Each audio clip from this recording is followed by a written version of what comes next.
السلام علیکم ورحمۃ اللہ وبرکاتہ۔ آکسیجن فضا میں 21% بلحاظ حجم یعنی والیوم اور پانی میں 88.8% بلحاظ وزن یعنی ویٹ پائی جاتی ہے۔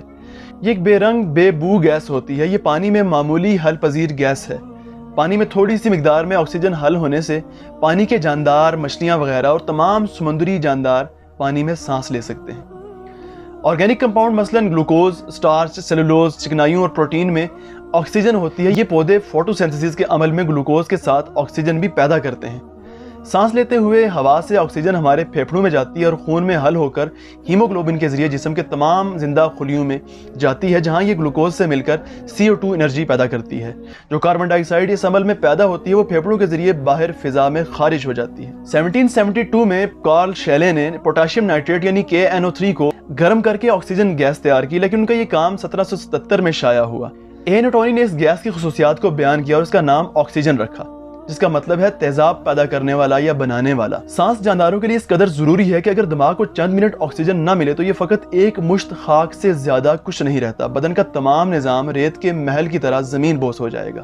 سانس جسم میں آکسیجن دینے کا واحد ذریعہ ہے۔ ضرورت کے مطابق سانس آکسیجن کی مقدار گھٹاتی بڑھاتی ہے، پھر خون اس آکسیجن کو دل کے پمپ ہاؤس سے بدن کے ہر عضو تک پہنچاتا ہے۔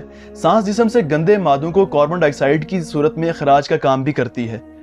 اب آپ سمجھ گئے ہوں گے کہ سانس کتنی اہم ہے۔ اگر یہ ڈوری ٹوٹ جائے تو روح کا جسم سے رشتہ یوں ٹوٹ جاتا ہے جیسے کبھی شناسائی ہی نہ تھی۔ جس زمانے میں قرآن مجید نازل ہوا، لوگوں کا خیال تھا کہ جو شخص بلندی کی طرف جائے گا اسے زیادہ تر تازہ ہوا، زیادہ فرحت اور زیادہ خوشی حاصل ہوگی۔ لیکن جدید دور میں جب انسان نے ہوائی جہاز ایجاد کیا، وہ 30,000 40,000 فٹ کی بلندی پر پرواز کرنے لگا تو اسے پتہ چلا بلندی پر جاتے ہوئے نسبتاً کم آکسیجن مہیا ہوتی ہے اور سانس لینے میں بہت دشواری پیش آتی ہے۔ اس شدید گھٹن سے بچنے کے لیے ہوائی جہازوں میں مصنوعی آکسیجن لے جانے کا انتظام کیا جاتا ہے۔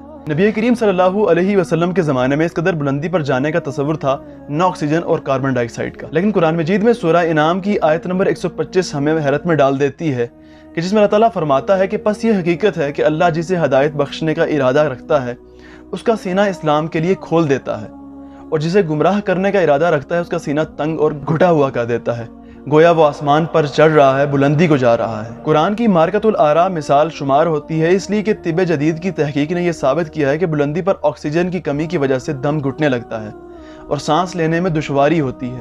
آج سے 1450 سال پہلے اسی سائنسی حقیقت کی طرف اشارہ اس بات کی کا واضح ثبوت ہے کہ یہ قرآن کسی انسان کا نہیں بلکہ اللہ رب العالمین کا کلام ہے۔ اللہ تعالیٰ عقل و شعور عطا کرے۔ ملتے ہیں کسی ایسی ہی ویڈیو کے ساتھ، اپنا خیال رکھیے گا۔ اللہ نگہبان۔